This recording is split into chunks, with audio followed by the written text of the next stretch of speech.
Les boucles sont des structures de contrôle qui vont vous permettre de répéter une portion de code tant qu'une condition de sortie de la boucle n'est pas respectée.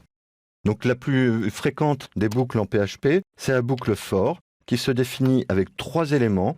Une expression d'initialisation, $i est égal à 0 par exemple.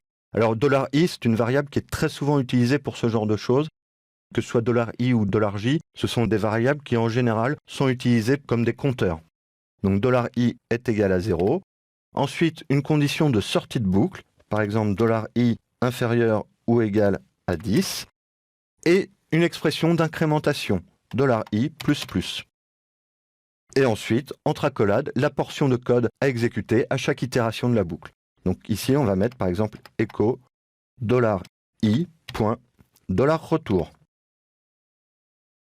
Alors le fonctionnement va être le suivant. Quand PHP va rencontrer la boucle for, il va évaluer la condition d'initialisation. Donc il va initialiser i à 0 et il va évaluer la condition de sortie de boucle. Ici 0 inférieur ou égal à 10. La condition est vraie. On va donc rentrer dans le corps de la boucle. Une fois qu'on a exécuté toutes les instructions de la boucle, on va évaluer l'incrémentation. Donc i vaudra 1 et on va revenir dans le corps de la boucle, évaluer la condition de sortie. 1 est bien inférieur à 10, donc on va exécuter le code, incrémenter i. Et quand i vaudra 10, 10 est bien inférieur ou égal à 10, on va exécuter la portion de code, incrémenter i. Ici, i vaut 11, et 11 n'est pas inférieur ou égal à 10, donc on va pouvoir sortir de la boucle. Et donc pour vérifier cela, on va faire ici un echo valeur de $i de point $i. Et si on exécute cette portion de code, on voit qu'on a bien toutes les valeurs de i successives de 0 à 10 et que la valeur de $i à la sortie de la boucle est bien 11. On est passé malgré tout par la condition d'incrémentation pour pouvoir avoir la valeur de sortie de boucle. Alors d'autres instructions possibles à l'intérieur du code de la boucle, c'est d'abord une instruction pour pouvoir sortir prématurément de la boucle. Par exemple ici, if $i est égal à 5. Alors, j'ai envie de sortir de la boucle et je vais utiliser l'instruction dont on a déjà parlé pour les conditions switch, qui est l'instruction break. Et dans ce cas, si on exécute le code, on voit qu'on parcourt les valeurs de 0 à 4 et quand i vaut 5, on sort de la boucle directement. On ne va pas jusqu'à la fin, on ne réincrémente pas i, on sort directement au niveau de l'instruction break. De la même manière, on peut avoir envie non pas de sortir de la boucle, mais juste de sauter la valeur i égale 5. Dans ce cas-là, on pourra utiliser l'instruction continue, qui va permettre de passer directement à la fin du code de la boucle, et donc d'incrémenter la valeur de i, et de revenir à l'itération suivante. Donc ici, on voit bien qu'on a les affichages 0, 1, 2, 3, 4, il manque 5, et ensuite on repart 6, 7, 8, 9, 10, et on a bien la valeur à la sortie de la boucle qui reste 11. Voilà, donc là c'est une forme très simplifiée de la boucle for. Au fur et à mesure de vos développements PHP, vous serez amené à élaborer des boucles un peu plus complexes. Une autre structure de boucle qui existe, c'est la structure while, et qui elle ne prend comme paramètre que la condition de sortie, $i inférieur ou égal à 10, et ensuite, toujours entre accolades, les instructions à exécuter à chaque itération. Donc echo $i point $retour.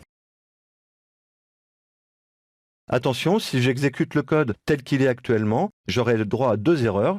Alors la première qui ne sera pas forcément une erreur bloquante, qui est que $i n'a pas été initialisé, donc on ne connaît pas la valeur de i. Il faut donc l'initialiser au préalable, $i est égal à 0. Et une deuxième erreur qui est celle-ci beaucoup plus gênante, ici à aucun moment on dit à i de modifier sa valeur. Ce qui veut dire qu'à chaque itération, $i vaudra toujours 0, et là on va rentrer dans une boucle infinie.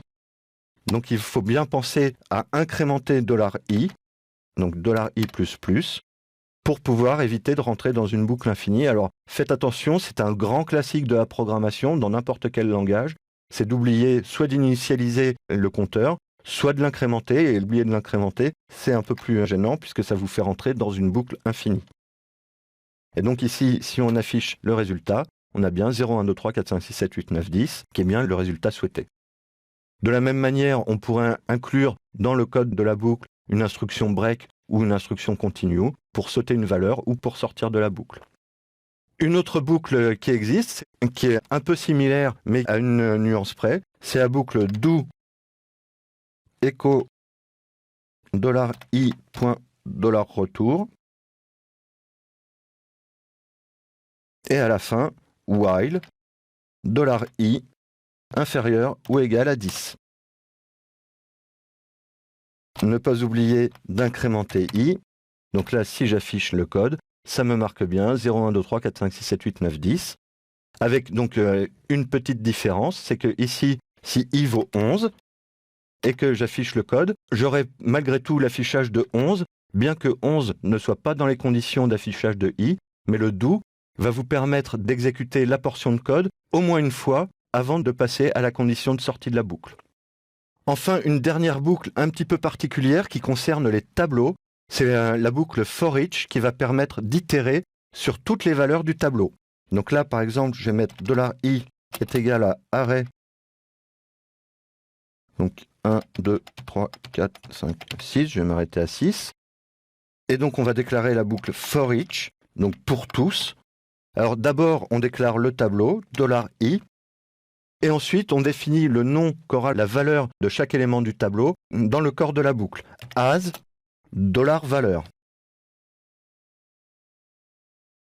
Et là, echo $valeur point $retour. Je sauvegarde et j'exécute le code et j'ai bien toutes les valeurs de mon tableau i qui sont affichées. Alors si on reprend cet exemple, on va pouvoir ici dans notre affichage du message Hello World prendre en compte une langue particulière qui sera la langue all et qui demandera d'afficher toutes les langues qui sont disponibles. Donc if affiche est égal à all. Alors, dans ce cas-là, on va rentrer dans une boucle for each $lang as $message echo $message point $retour. Et le reste, le switch, je peux le mettre dans un else.